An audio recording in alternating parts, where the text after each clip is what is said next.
Hey, I just recorded a great conversation with a young leader who's down in San Diego at Skyline Wesleyan Church, big, large church down there. You may have heard of it. And a lot of times when we're talking to churches about launching a residency, they're talking about, who's out there, who lives on the other side of the country, who's the dynamic talent that's way out that they don't know, and can we find these people? And a lot of times we just are reminded, just look in the room. As you got your eyes on the horizon, look down. Is there someone standing right there? And uh, this story puts that on full display. And it was a great conversation. I'm excited for you to hear it. Listen, if you don't have a copy of this yet, Who's the Next You? Came out last fall. A big part of this book is about how to find and support young leaders like Merrick, who we talked to today, who a year and a half of a residency. Now he's been 2 years at a church. He has 140 middle school students that he sees every week. And I think you're going to enjoy this conversation with Merrick. Well, hey, welcome to Leadership Pathway. My name is Dave Miller. I'm one of the co-founders of Leadership Pathway. This summer in the 2026, we'll be 9 years old. And we've launched about 190 residencies with churches around the country. Some of our favorite people are down in San Diego. It's good to have good friends in San Diego, Skyline Wesleyan Church. And I want to talk with one of their middle school pastor, Merrick Lefebvre. Yes, Well, sir. tell us what you're doing. Introduce yourself. Tell us who you Yeah, are, my what name you're is doing. Merrick. I am the middle school pastor at Skyline Church. I've been here for almost 2 years, a little over 2 years now. Was in residency through Leadership Pathways at Skyline Church. I've grown up in San Diego, moved around a little bit. Parents when dad was in the military, but pretty much San Diego my whole life. Started attending Skyline in seventh grade. Yeah, pretty much been here ever since. Went off to college for a little bit, moved around some churches, but Skyline's pretty much always been home. When did you first When did you go from just attending? You started in seventh grade. Yeah, Was there a moment somebody gave you an opportunity to do something that lit you up? Do you remember that? yeah. So I think the moment for me was the high school pastor. Um, when I was in high school, he came in when I was a senior, and then my middle school pastor as well. The moment for me was kind of like falling away for some certain reasons and not volunteering. And then I think we always say it in youth ministry too is like when you give someone purpose, there's like a lot of fruit there. And those people took a chance on me and gave me purpose and had me start coming volunteering. And um, I think that was the moment when I went from just like attending and helping to like becoming a very high capacity volunteer. Like I think a cool thing about this church and I think church in general is like when you find a place that you love, like I spent like all my time was doing homework here, doing my work here. So like, I think when I was given that chance and that opportunity and started serving, it kind of was when it all changed and my whole life was kind of just based around being here and like these are the only people I wanted to be with. So It's yeah, cool. I'd say that was pretty like a big change for me and a big push for me. What grade were you in the first time they asked you to do something? You remember? Yeah, I was a sophomore. Okay. Sophomore, first time was like seventh, eighth grade when I started student leadership. Like Okay. started doing student leadership under the middle school pastor, Okay. and that was a big push too. Like a big like giving me purpose and stuff. And we had a lot of friends there as well. And then first time I like volunteered as not a student in a ministry was sophomore, junior year of high school was when I started volunteering as a high schooler for Okay. the middle school ministry. Yeah, Okay. What'd they have you doing? What were you doing? Pretend like I yeah, I know was learning how to nothing. lead. Yeah, I know nothing about ministry. What'd they have you do? Dave, do you know anything? I'm just I kidding. don't know anything. um, yeah, dude, I knew the middle school pastor very well because he was my middle school pastor, and he brought a couple of us in, invited us to serve at a middle school ministry, and we were all student leaders in high school as well. So we went down to the middle school ministry, and I played worship at the time, still do a little bit. So we were helping out, playing guitar and leading, and doing some of that stuff, and teaching some of the students how to play music in all of that, but also the big push and the big learning curve for us was we came in and he was teaching us how to like lead small groups and stuff, teaching us how to pour into kids and teaching us how to like lead the games and giving us different responsibilities in that manner, which kind of led through all of high school until I was a senior. And then when I graduated, I transitioned to leading in high school ministry at some point. Yeah. But yeah, he brought us in and he had us lead small groups. He had us like mentoring some of the kids, a big part, like big going to sports games, kind of like just learning Yeah. what it means to be a Yeah. leader for somebody else. Do you remember the first time he asked you to do something and you thought, I can't do this? the, Maybe it's the still going first, on, actually. well, you know what? I actually have a funny story about that. I'll Yeah. tell that one in a second.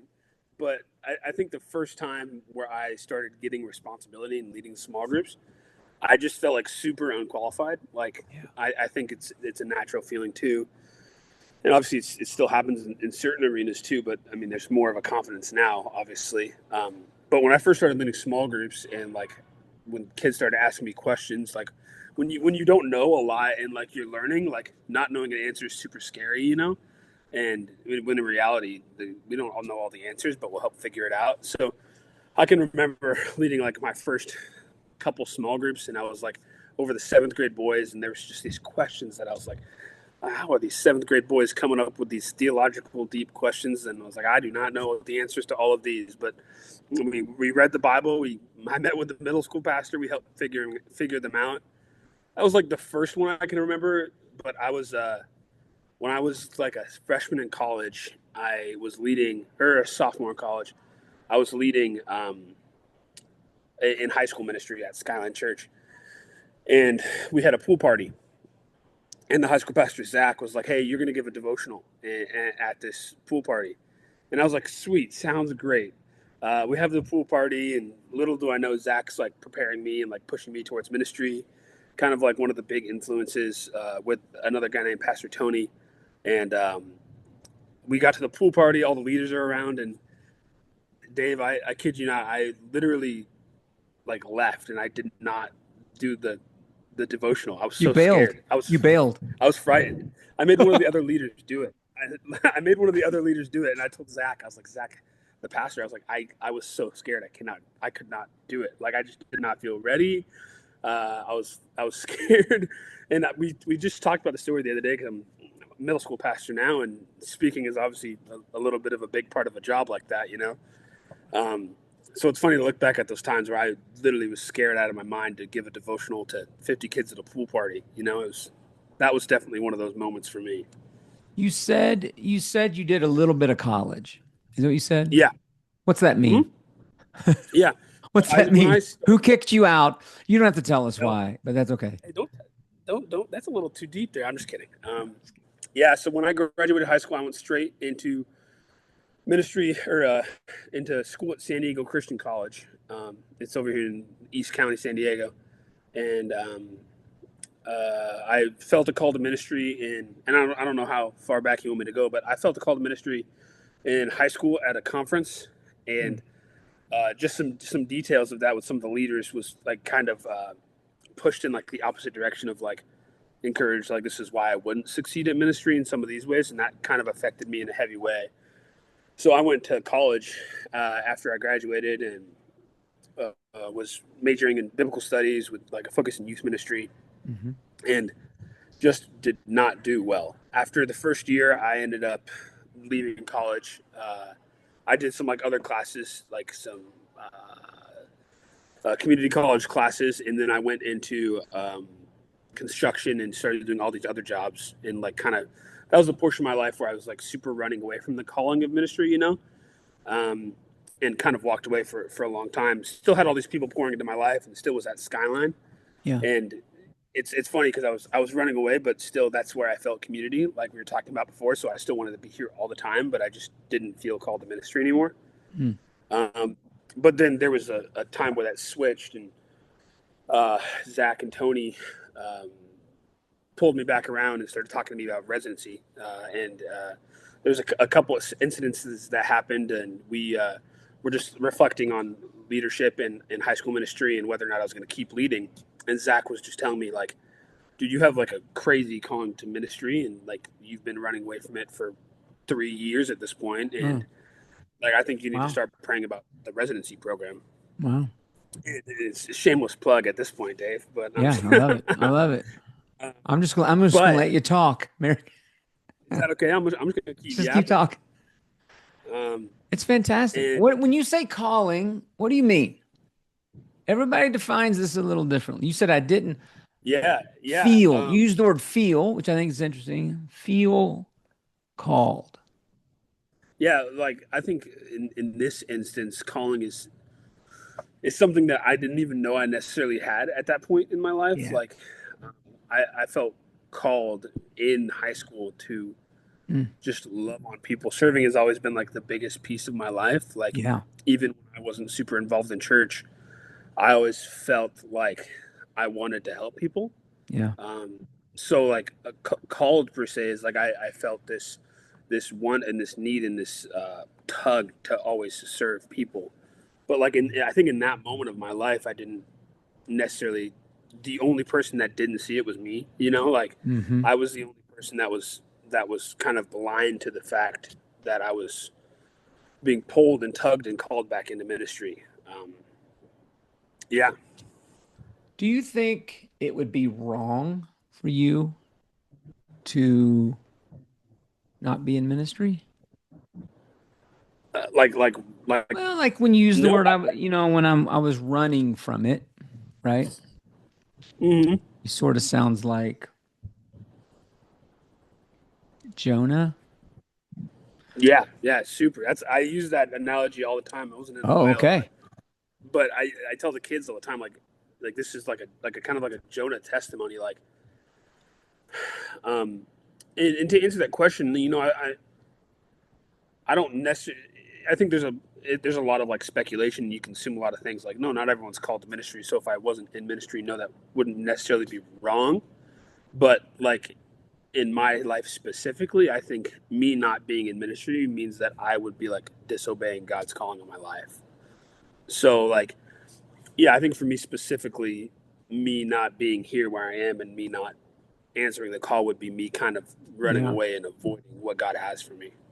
How did you go from too scared to do the devotional at the pool party to to being the full time? How did you get over that? Do you remember? Do you Yeah. remember? Yeah, I mean, I don't remember like an exact thing, but I remember the process, and I remember kind of the change in mindset of what happened. Um, and I think a big part of it was the people in my life believing in me and Hmm. telling me that I could be capable of doing something like this. Because I still remember starting residency and being like afraid out of my mind that I wouldn't be able to talk more than 5 minutes. Like, how am I going to speak for 20 minutes? Like, this is crazy.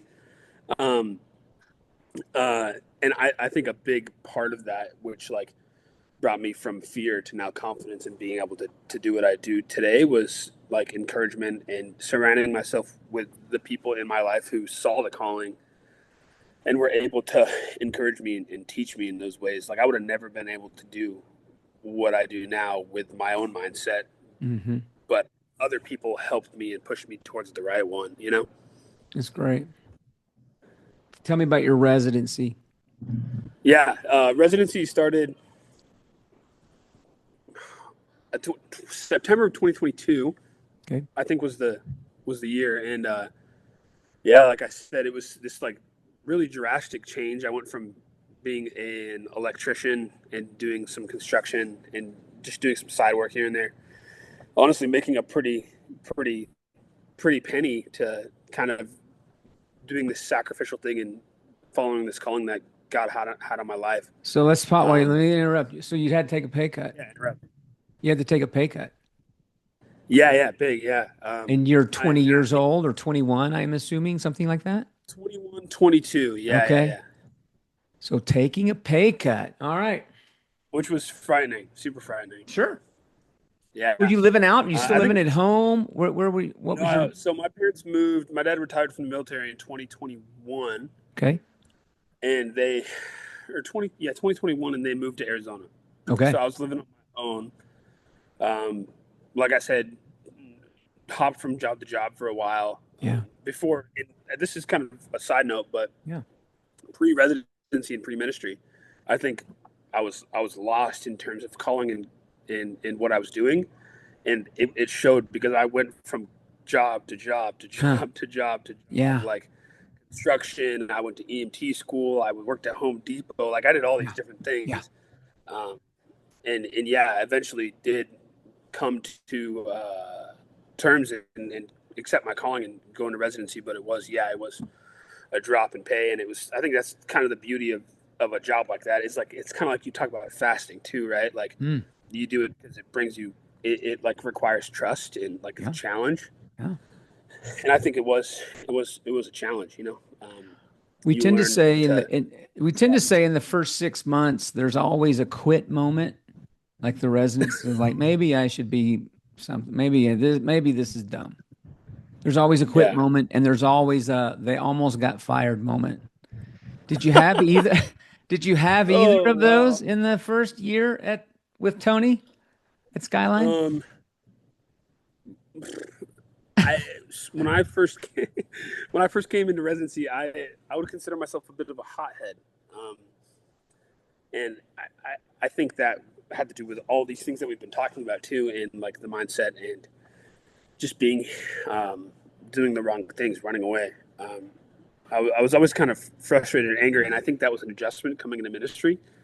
Not that I hadn't always volunteered and helped out and been around church, but like being in meetings, all that is very different than what I was doing before.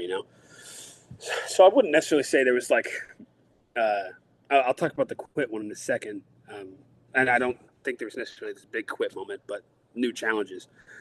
But the fire one, I just think like I said, there was many times where I felt super thankful, and to this day, just for like the chance that was taken on me and the faith that was put in me, Mm. because there's probably many times where I probably said something that I was shouldn't have said or wasn't a meeting and gave my opinion probably a little too harshly. So I wouldn't necessarily say it, man, like there was this fire moment, but I would say that I was like my coach Joe, like we had this moment where he pulled me aside at one point and was like, I had been in this ministry for a long time and I had volunteered, so and I really don't like change, or I didn't like change at the time. I was learning. I was like probably 4 months into residency, and he said these words to me that like whenever someone asks for advice from residency, I say these words.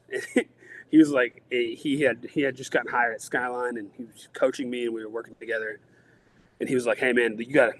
There's times in ministry where you got to trust, but sometimes you do have to fail. Like sometimes you have to fail, but you can't just always play it safe. You can't just always do what's worked. Like there's going to be times, but like you have to let me fail or yourself fail sometimes." And I think that was a really valuable lesson for me too, because I was always so caught up in maybe keeping it the same or not changing things. He was like, "Hey, like it's okay to mess up. It's okay to fail, and like opinions are going to differ, all this stuff." But that was one of the big moments for me where like the kind of the hot headedness and the open mindedness came of like, man, there's ideas that work. And like 6 months after residency, when I got hired as the middle school pastor, they threw on me like, "Hey, we're going to move youth group from Friday nights to Wednesday nights," and I was like, "Oh no, I don't like that very much."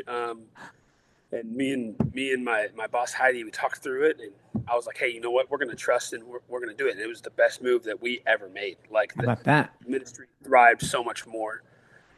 Um, as for quit moment,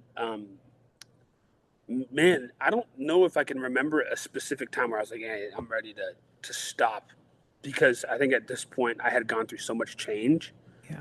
that like I wasn't leaving. Like this Mm. was my spot, and I was pretty sure of it. But as terms to like it being hard, ministry has a different weight than like anything I had ever done before. Hmm. So there was times like the first time I ever had to make like a mandatory reporter, or the first time I ever had to um, do stuff like that with students, or hear what they're going through, or like or run this big event and work with all these other churches and like have all these different opinions, where I was like, man, this is like there's a lot of weight in this, and Yeah. it's tough. Like, man, do I really know what I'm getting myself into? Like that Hmm. kind of feeling. Yeah. How many? So your middle school at the main campus there, the main Yeah, site, or yeah. how many students do you see every week I think we on average? average about uh, currently right now about like 140, 145 a Middle week. school. Yeah. Yeah, in middle Uh, school. when I'm talking to pastors and they're thinking like, who's going to do this? Like they're thinking about a residency. They're thinking a lot of times it's middle school or Hmm. high school stuff. And they're like, and I'm like, look around. Who's the kid showing up, hanging out, wants your attention, needs a friend? And they'll, it's just consistently the conversation is there must be somebody else. Like they're looking out. It's like they're looking out Yeah, at the horizon and right at their feet is someone. yeah, So I'm yeah, I'm you were that kid hanging around for whatever reason, good or bad, I don't know, but yeah. For you seem like something. you were a church rat in middle Yeah. school and high school. Uh, do you have your eyes? I'm just curious, is there a Merrick running around, running the halls there? Have you found one? Oh, dude. I mean, there's Merrick. I was a little, like you said, a little church rat in middle school.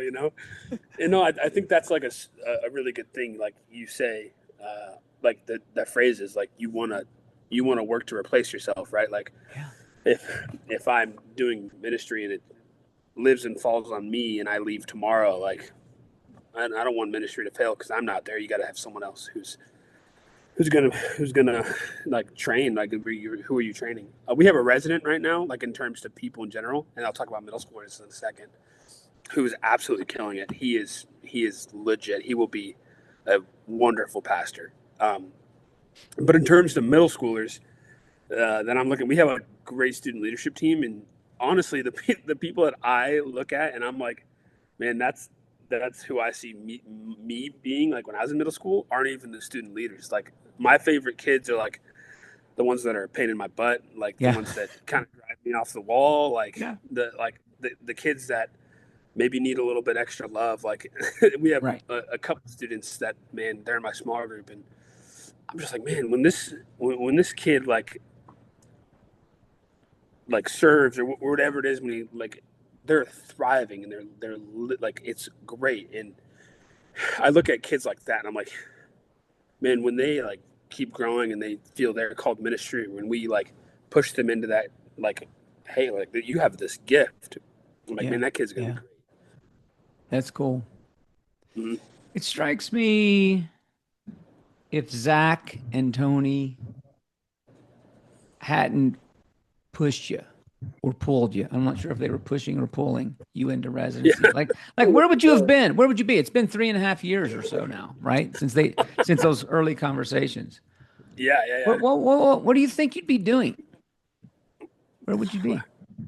Probably something dumb. I'm just kidding. You just Uh, insulted all the electricians of the world right there. All the construction. so No, I'm kidding. hopefully they're not listening.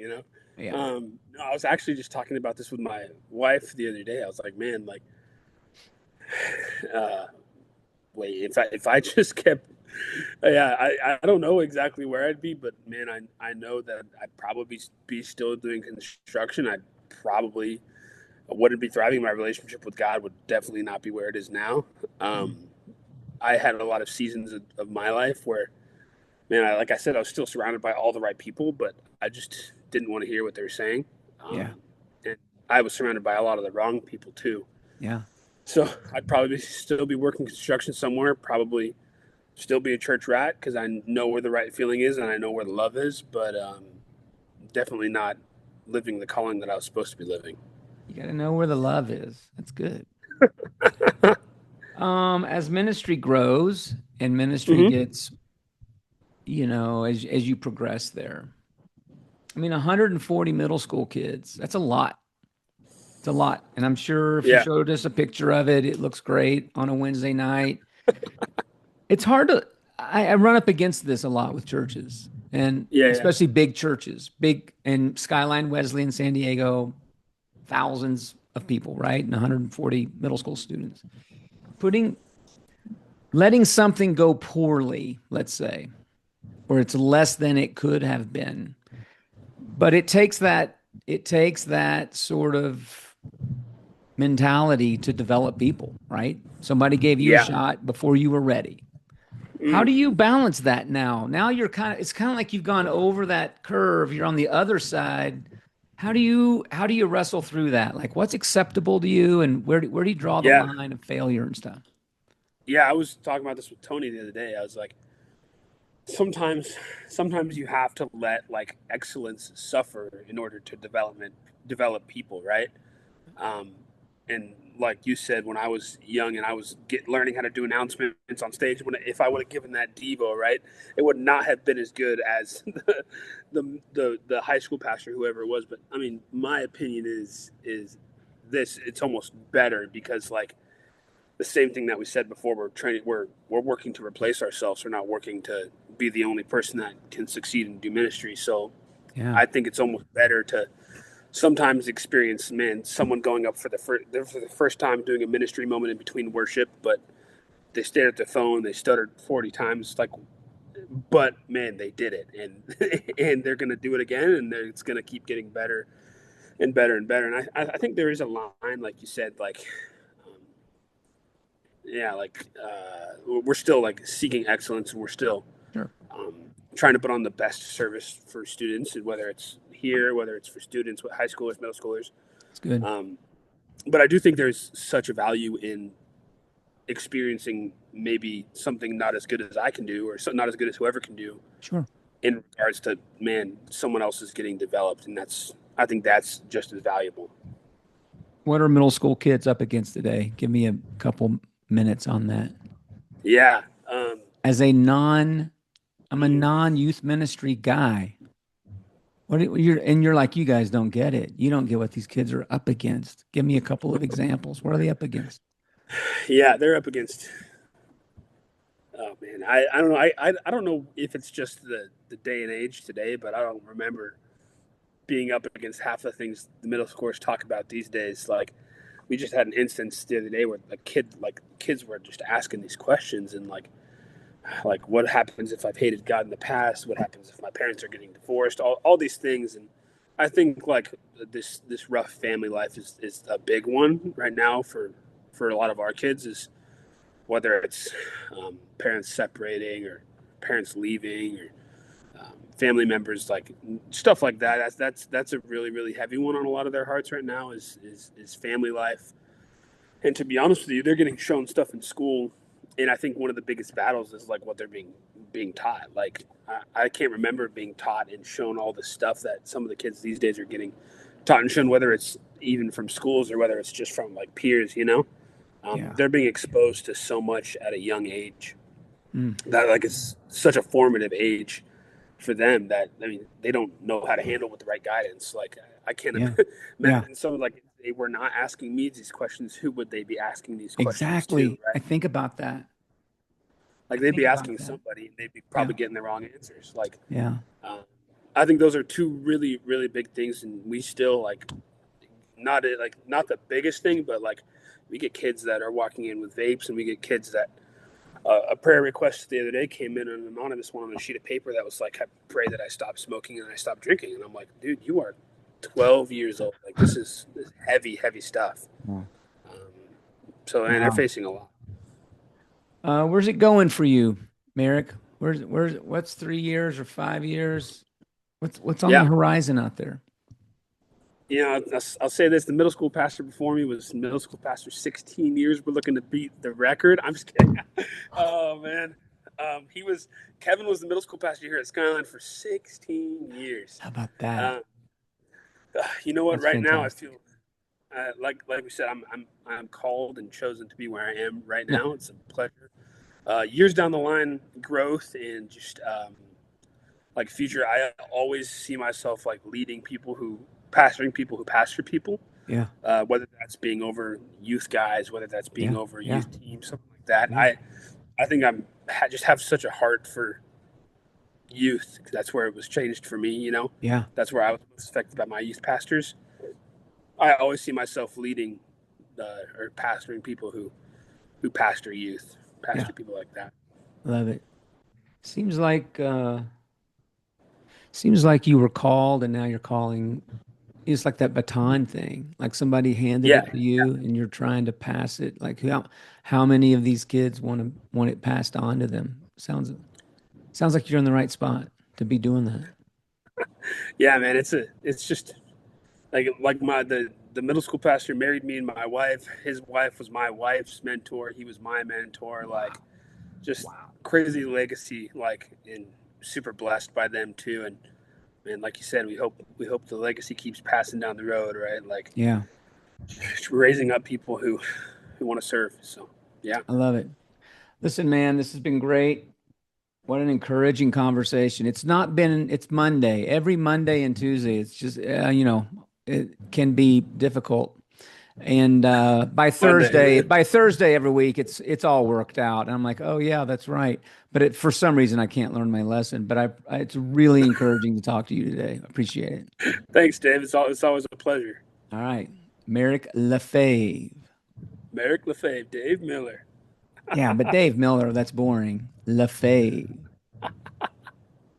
Anyway, Oh. thanks again.